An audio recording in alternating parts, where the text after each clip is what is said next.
أعوذ بالله من الشيطان الرجيم بسم الله الرحمن الرحيم شهر رمضان الذي أنزل فيه القرآن سبحان ربك رب العزة عما يصفون والسلام على المرسلين والحمد لله رب العالمين اللهم صل على سيدنا محمد وعلى آل سيدنا محمد وبارك وسلم۔ اللہ رب العزت کے کلام کو روزوں کے ساتھ بہت زیادہ مناسبت ہے، چنانچہ جتنی آسمانی کتابیں نازل ہوئیں سب کی سب رمضان میں نازل ہوئیں۔ آدم علیہ السلام کو صحیفے عطا ہوئے 3 رمضان کو، ابراہیم علیہ السلام کو صحیفے عطا ہوئے 6 رمضان، اللہ کا کلام زبور اتری 12 رمضان کو، اور انجیل اتری 18 رمضان کو، اور قرآن مجید نازل ہوا 27 رمضان۔ یعنی جتنے صحیفے اور جتنی آسمانی کتابیں ہیں وہ سب کی سب رمضان کے مہینے میں ہی نازل ہوئی۔ اس سے اندازہ لگائیں کہ رمضان کا اور قرآن مجید کا آپس میں کتنا گہرا رشتہ ہے۔ نبی اسلام نے فرمایا الصیام والقرآن یشفعان، کہ روزہ اور قرآن قیامت کے دن بندے کی شفاعت کریں گے۔ قرآن کی تلاوت سے انوار ابھرتے ہیں، اور روزے کے رکھنے سے روزے دار کے اوپر اللہ کی نور، اللہ کی رحمتیں برستی ہیں۔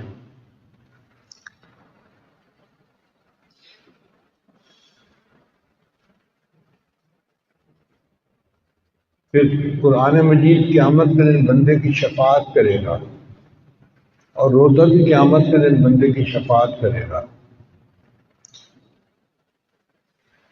پھر تیسری بات کہ کلام کو چونکہ متکلم کے ساتھ خاص تعلق ہے، اس لیے قرآن کی تلاوت سے قرب خاص ملتا ہے، اور روزے کا بھی یہی معاملہ۔ حدیث قدسی نبی اللہ تعالیٰ کا فرماتے ہیں الصوم لی وانا اجزی بہ، روزہ میرے لیے ہے اور اس کی جزا بھی میں خود آپ ہوں، اللہ کا قرب ملتا ہے۔ پھر کلام کیونکہ اللہ کا کلام ہے، اس لیے اس میں تشبہ بالحق ہے، اور روزہ چونکہ شان صمدیت رکھتا ہے اس لیے اس میں بھی تشبہ بالحق ہے۔ تو اب آپ دیکھیے قرآن اور صیام کے اندر کتنی آپس میں گہری مناسبت ہے۔ اس لیے جب رمضان آتا تھا تو نبی علیہ السلام حضرت جبرائیل علیہ السلام کے ساتھ قرآن مجید کا دور کیا کرتے تھے۔ حضرت عثمان غنی رضی اللہ عنہ تو ایک دن میں ایک قرآن مجید کی تلاوت روزانہ کر دیا کرتے تھے۔ امام اعظم ابو حنیفہ رحمۃ اللہ علیہ رمضان المبارک میں 63 مرتبہ قرآن مجید پڑھتے تھے، ایک قرآن مجید دن میں، ایک قرآن مجید رات میں، تو 30 ضرب 260 ہو گئے، اور 3 قرآن مجید تراویح کی نماز میں، تو 63 مرتبہ قرآن مجید ختم کرتے تھے۔ امام شافعی رحمۃ اللہ علیہ رمضان المبارک میں 70 مرتبہ قرآن مجید کو مکمل پڑھا کرتے تھے۔ امام احمد بن حنبل رحمۃ اللہ علیہ کا مزاج ذرا اور تھا، وہ ایک ہفتے میں قرآن مجید کی منزلیں بنی ہوئی ہیں، اگر روزانہ ایک منزل پڑھے تو 7ویں دن قرآن مجید ختم ہو جاتا ہے۔ تو ان کا ایک معمول تھا رمضان اور غیر رمضان کا، وہ ہر 7ویں دن قرآن مجید ختم کرتے تھے۔ اور میں نے اپنی زندگی میں اپنے والد گرامی کا بھی معمول یہی دیکھا ہے، ہر جمعرات کے دن ان کا ختم قرآن ہوا کرتا تھا۔ حالانکہ قرآن کے حافظ نہیں تھے، مگر ناظرہ پڑھتے تھے اور پڑھتے رہتے تھے۔ اب آپ بتائیں کہ اگر ایک غیر حافظ 7ویں دن قرآن مجید مکمل ختم کرتا ہے، پوری زندگی کا معمول ہے، تو پھر جو حافظ ہو کر تلاوت نہیں کرتے وہ قیامت میں کیا جواب دیں؟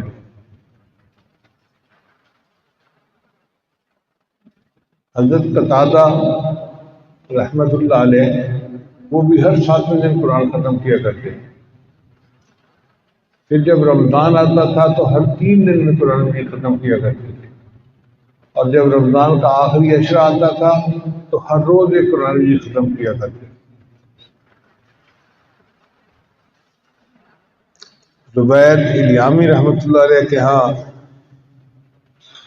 خانقاہ کا معمول یہی تھا، جو خانقاہ میں آتا تھا اس کا معمول تھا کہ روزانہ ایک قرآن مجید اس سے پڑھنا ہی ہے.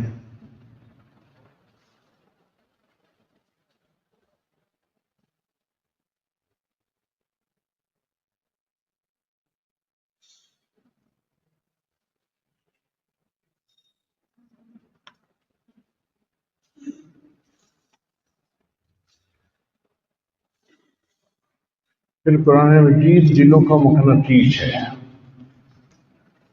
یہ انسان کے دل کو متاثر کرتا ہے.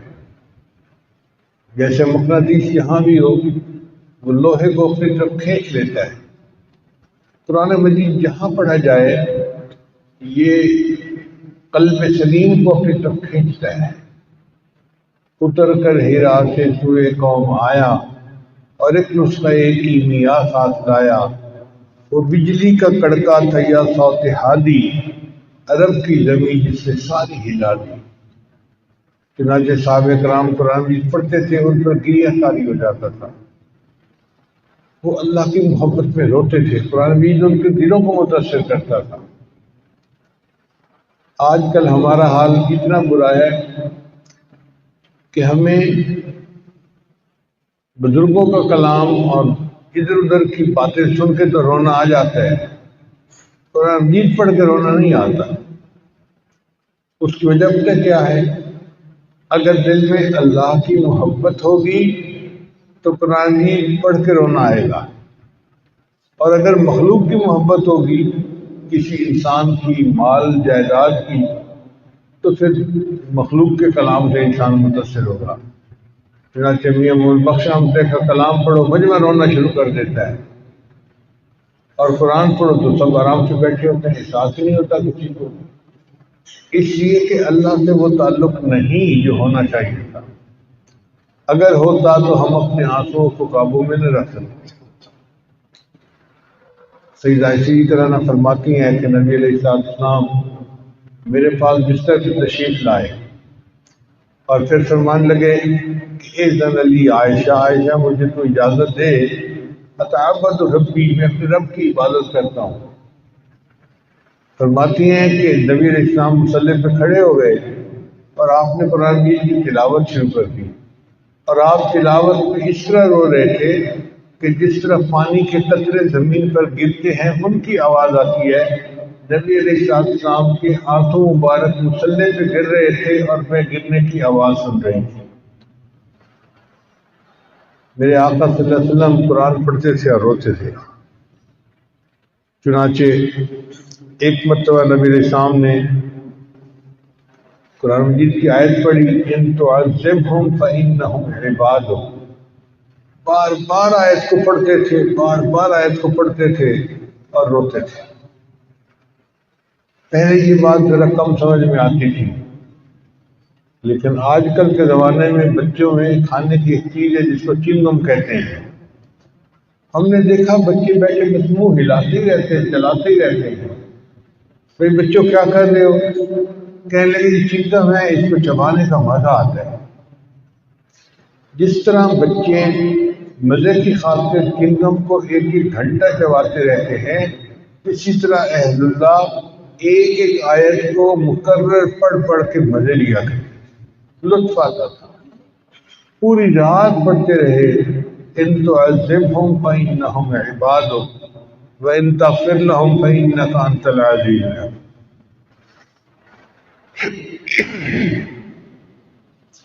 خود سیدہ صدیقہ عنہا کا بھی یہی حال تھا. ایک رات قرآن مجید پڑھ رہی تھی تہجد میں تو آیت آئی وَبَدَا لَهُم مِّنَ اللَّهِ مَا لَمْ يَكُونُوا يَحْتَسِبُونَ. پوری رات ہی یہ آیت پڑھتی رہی اور روتی رہی۔ حضرت ابوبکر صدیق رضی اللہ عنہ بڑے رقیق القلب تھے، جب قرآن پڑھنا شروع کرتے تھے تو روتے تھے، ان کے آنسو ان کے قابو میں نہیں تھے۔ اس لیے جب نبی علیہ السلام کی علالت کے دوران مسلمانوں کی امامت کا مسئلہ آیا تو نبی علیہ السلام نے عائشہ صدیقہ رضی اللہ عنہا کو فرمایا کہ تمہارے والد صاحب کے ذمہ لگاتا ہوں امامت، کہ اللہ کے نبی امامت کے ذمہ تو لگا دیں، مگر آپ کو پتہ ہے نا کہ وہ بہت نرم دل کے آدمی ہیں، ادھر قرآن پڑھنا شروع کرتے ہیں ادھر رونا شروع کر دیتے ہیں۔ اور حضرت عمر رضی اللہ عنہ تو اتنا روتے تھے کہ علی وجہہ اسودان خطان اسودان، کہ ان کے چہرے پر 2 لکیریں تھیں کالے رنگ کی۔ اتنا روتے تھے کہ رونے کی وجہ سے جو آنسو گرتے تھے ان کی وجہ سے چہرے کے اوپر لکیریں بن گئیں۔ ایک صحابی فرماتے ہیں کہ فجر کی نماز تھی، حضرت عمر رضی اللہ عنہ سورہ یوسف کی تلاوت کر رہے تھے، وہ فرماتے ہیں میں تیسری صف میں کھڑا تھا، جب عمر رضی اللہ عنہ پہنچے وَإِنَّمَا أَشْكُو بَثِّي وَحُزْنِي إِلَى اللَّهِ، تو اتنا روئے کہ ان کے رونے کی آوازیں میں تیسری صف میں کھڑا سن رہا تھا۔ حضرت عثمان رضی اللہ عنہ کا بھی یہی حال تھا، حضرت عمر رضی اللہ عنہ، حضرت علی رضی اللہ عنہ کا بھی یہی حال تھا۔ قرآن مجید پڑھتے تھے آنسو ان کے بس میں نہیں ہوتے تھے۔ حضرت علی رضی اللہ عنہ نے ایک مرتبہ تہجد کی نماز پڑھی محراب کے اندر، فرماتے ہیں کہ وہ محراب میں کھڑے رو رہے تھے اور ان کی پوری داڑھی جو تھی وہ آنسوؤں سے تر ہو گئی تھی۔ یہی حال امام اعظم ابو حنیفہ رحمۃ اللہ کا تھا اور یہی حال امت کے اولیاء کا تھا۔ عمر بن عبد العزیز رحمۃ اللہ نے ایک مرتبہ قرآن کی آیت پڑھی فَأَنذَرْتُكُمْ نَارًا تَلَظَّىٰ، اس آیت کو پڑھ کے ساری رات روتے رہے۔ عبداللہ بن عمر رضی اللہ عنہ ایک رات کی آیت پڑھی ان تبدوا ما فی انفسکم او تخفوہ یحاسبکم بہ اللہ، اور پوری رات کی آیت پڑھ کے روتے رہے۔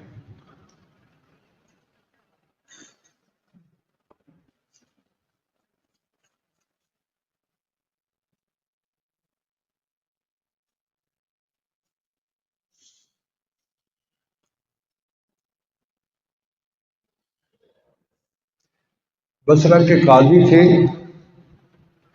عبداللہ ابن عروہ بن زبیر، نہیں زرارہ بن اوفا قاضی بصرہ۔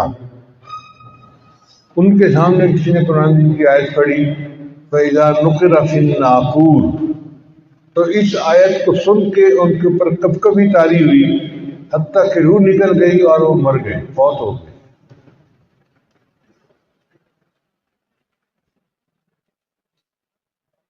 امام نووی رحمۃ اللہ فرماتے ہیں کہ جس بندے کو تلاوت قرآن کے وقت رونا نہ آئے وہ اپنی قسمت پہ روئے کہ کتنی بڑی نعمت سے وہ محروم کر دیا گیا ہے۔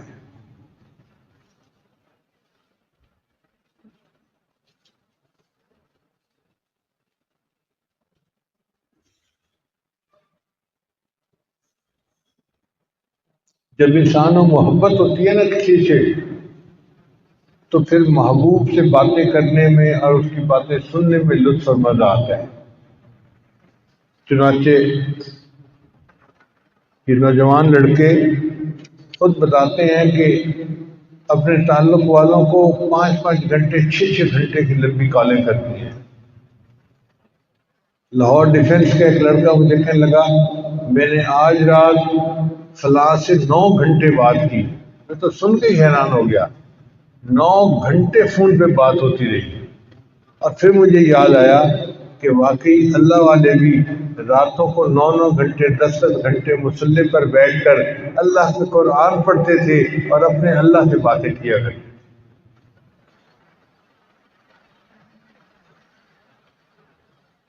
اب ہمیں چونکہ قرآن مجید کے لطف کا پتہ نہیں تو ہم حیران ہوتے ہیں.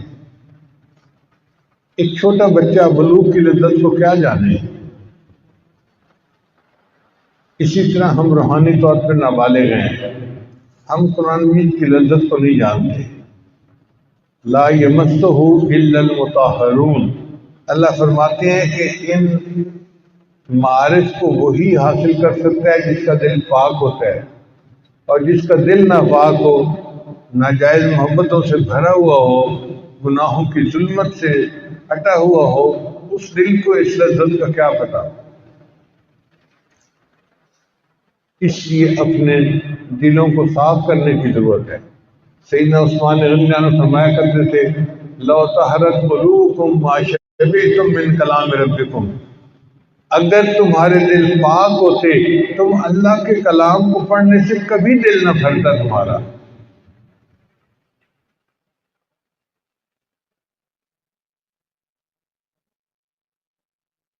ہمارا جو قرآن مجید پڑھنے کو دل نہیں کرتا نا، اس میں گناہوں کا اثر ہوتا ہے. بہر رمضان کا مہینہ آ رہا ہے، اس میں تلاوت کی کثرت کی نیت ابھی سے کر لینی چاہیے.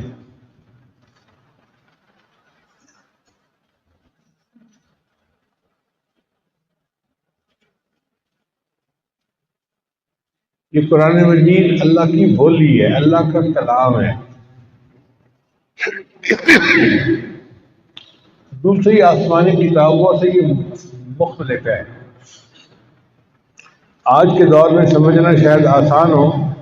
ایک ہوتا ہے ٹیکسٹ میسج فون پہ کرنا، وہ پیغام بھی محبوب کی طرف سے آتا ہے اور لوگ بار بار ٹیکسٹ میسج نکال نکال کے پڑھتے ہیں کہ فلاں کا میسج آیا ہوا ہے. اور ایک ہوتا ہے وائس میسج، کہ کسی کی آواز کا میسج آنا، وہ اور بھی زیادہ محبت کا مزہ دیتا ہے، آواز سننے کو مل جاتی ہے. تو قرآن مجید اللہ رب العزت کا وائس میسج ہے اس امت کے لیے. جو پہلے آسمانی کتابیں تھیں وہ ٹیکسٹ میسج تھا اللہ کا. اب آپ اندازہ لگائیے کہ قرآن مجید کتنی عظمت والی کتاب ہے. یہ اللہ کی بولی ہے، اللہ نے کلام فرمایا، اور ہمیں وہ کلام پڑھنے کی سعادت مل رہی ہے. اس لیے جب قرآن مجید اترا تو فرشتے آپس میں کہنے لگے کہ انسان کتنا خوش نصیب ہے کہ اسے اس کلام کو پڑھنے کی، اس کو سمجھنے کی اللہ سعادت عطا فرمائے. فرشتے قرآن سن تو سکتے ہیں، پڑھ نہیں سکتے. صرف حضرت جبریل علیہ السلام کو اللہ تعالیٰ نے استثناء عطا کیا کہ وہ حافظ قرآن تھے اور نبی علیہ السلام کے ساتھ دور کیا کرتے تھے. باقی فرشتے سن سکتے ہیں، پڑھ نہیں سکتے. اور بندہ اگر کوئی کام خود نہ کر سکے نا تو جو دوسرا کرے وہ بڑا اچھا لگتا ہے. اس لیے جہاں کوئی قرآن مجید پڑھنے لگ جاتا ہے، فرشتے ایک دوسرے کو کہتے ہیں ہلم الیہ، آ جاؤ آ جاؤ آ جاؤ. چنانچہ جم پھٹا لگ جاتا ہے فرشتوں کا، حتیٰ کہ اس بندے کے سر سے لے کے آسمان تک فرشتوں کا جم گھٹا رہتا ہے. اتنا رش ہو جاتا ہے. اور یہ فرشتے کیوں اکٹھے ہو جاتے ہیں کہ آؤ اللہ کا قرآن پڑھ رہا ہے یہ بندہ، سنو. یہ قرآن مجید ایسی نعمت ہے. ہم تو سمجھتے ہیں کہ ہم بیٹھے قرآن پاک پڑھ رہے ہیں، کیا ہونا ہے. ہمیں پتہ ہی نہیں کہ قرآن مجید کے پڑھنے سے مخلوق کے اندر بھوچال آ جاتا ہے. فرشتے اکٹھے ہو جاتے ہیں اور وہ اللہ کے قرآن کو سن رہے ہوتے ہیں. اور بلکہ احادیث میں آتا ہے کہ فرشتے اس بندے کے قریب سے قریب تر ہوتے جاتے ہیں،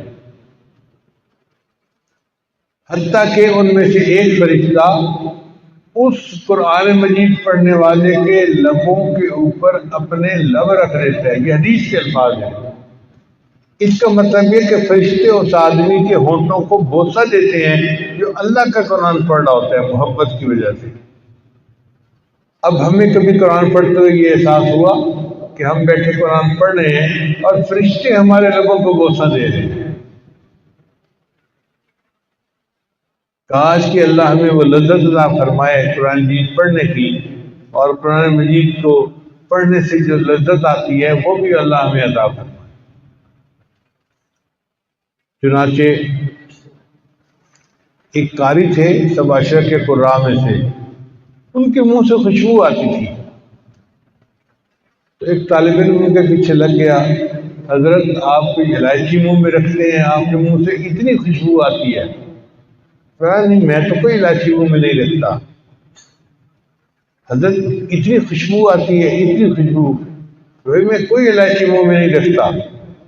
وہ بھی لیچڑ قسم کا طالب علم تھا، لگا رہا، حتیٰ کہ تنگ آ کے انہوں نے کہا کہ دیکھو بھائی، میں کوئی الائچی اپنے منہ میں نہیں رکھتا، اتنی سی بات ہے کہ میں مسجد نبوی میں قرآن پڑھاتا ہوں۔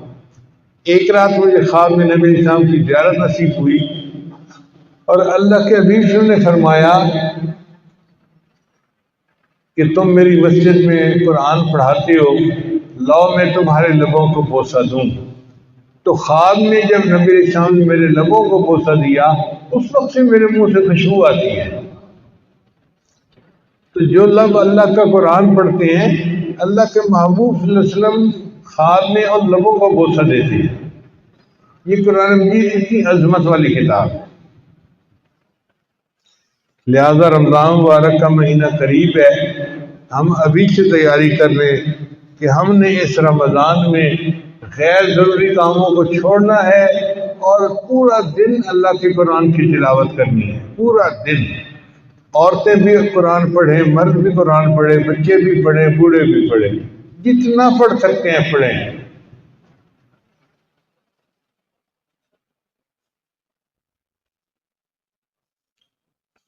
قرآن کی تلاوت کے وقت بندے کی گناہ ایسے جھڑتے ہیں جیسے پت جھڑ کے موسم میں درختوں کے پتے جھڑ جایا کرتے ہیں۔ اس لیے قرآن مجید پڑھتے ہوئے جس بندے کی آنکھ میں آنسو آ گئے، ایسی آنکھ کو کبھی جہنم کی آگ میں جلایا نہیں جا سکتا۔ اللہ اس آنکھ کو جہنم کی آگ سے بچائیں گے۔ تو جہاں اللہ کی اور نعمتیں ہم مانگتے ہیں، ہم اللہ سے یہ بھی نعمت مانگے، اے اللہ نے قرآن مجید کی سمجھ عطا فرما، اور قرآن مجید کو پڑھتے ہوئے جو کیفیت ہونی چاہیے دل کی، وہ کیفیت عطا فرما۔ رمضان مبارک پورا کا پورا بابرکت مہینہ ہے، اور رمضان میں جو رمضان کی راتیں ہیں وہ اس کے دنوں سے زیادہ بابرکت ہیں۔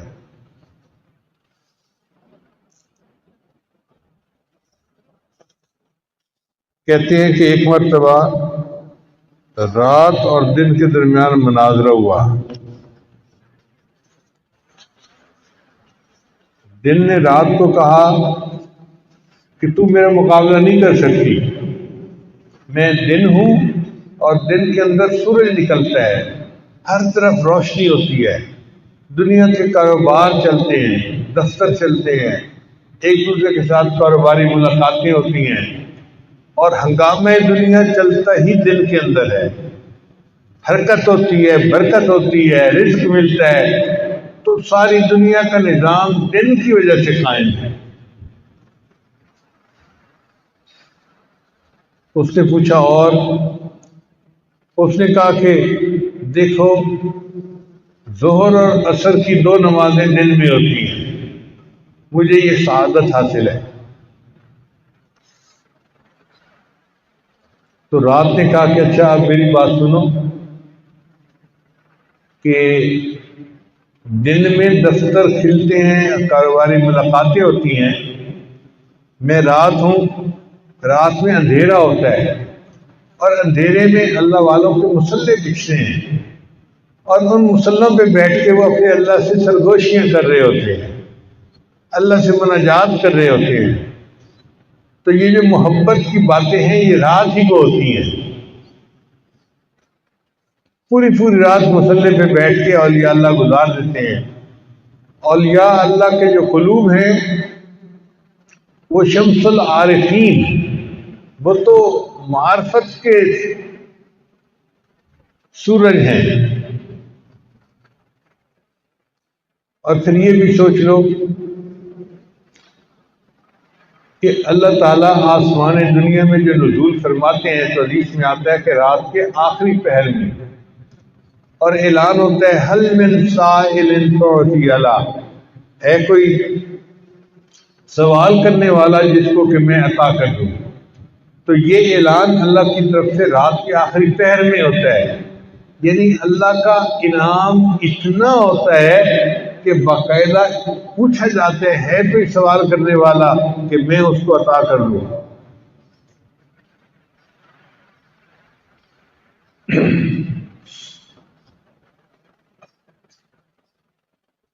پھر ایک اور بات کہ محب اور محبوب کی ملاقات رات میں ہی ہوتی ہے. اسی لیے اللہ رب العزت نے اپنے محبوب کو معراج پر رات کو بلایا تھا. عشاء کی نماز ادا کرنے کے بعد نبی صاحب معراج پر آسمانوں پہ تشریف لے گئے تھے. تو وہ دن میں ملاقات نہیں ہوئی تھی، وہ رات میں ملاقات ہوئی. تو رات نے کہا کہ دیکھو محب اور محبوب کی ملاقات رات میں ہوئی، اور دن تم جتنی مرتبہ زور لگا لو کہ تم بڑے اہم ہو اور قیمتی ہو، ایک رات رمضان میں ایسی ہے جو 1000 مہینوں کی عبادت سے بہتر ہے. تو 1000 مہینے کے دن ایک طرف اور ایک رات کی عبادت ایک طرف، تو میرا مقابلہ ہی نہیں کر سکتے. اس بات پر آ کر دل نے مان لیا کہ واقعی رات کی برکتیں دن سے زیادہ ہیں. تو رمضان مبارک پورا کا پورا ببرکت ہے، مگر رمضان میں بھی رمضان کے دن سے رمضان کی رات اور زیادہ افضل ہوتی ہے. نبی اسلام نے ارشاد فرمایا رمضان کی ہر رات میں قبیلہ بنو قلب کی بکریوں کے بالوں کے برابر جہنمی اللہ جہنم سے بری کر دیتے ہیں. جب ہر رات میں کروڑوں جہنمی جہنم سے بری ہوں گے تو بھئی ہمارے لیے بھی اس پیٹی گنگا میں ہاتھ دھونا آسان ہے. ہم بھی ابھی سے نیت کریں کہ اے اللہ ہمیں رمضان مبارک کی راتوں میں خوب عبادت کرنے کی توفیق عطا فرما، اور ہمیں بھی اپنے ان بندوں میں شامل فرما جو رمضان مبارک میں بخشے جائیں گے اور ان کے گناہوں کو دھو دیا جائے گا. اللہ کرے کہ آنے والا رمضان ہمارے لیے روحانی اور باطنی غسل کا ذریعہ بن جائے اور بخشش کا ذریعہ بن جائے. وآخر دعوانا ان الحمدللہ رب العالمین. ویڈیو دیکھنے کا بہت شکریہ. چینل کو لائک کریں، سبسکرائب کر لیں تاکہ مزید ویڈیو ملتی رہیں.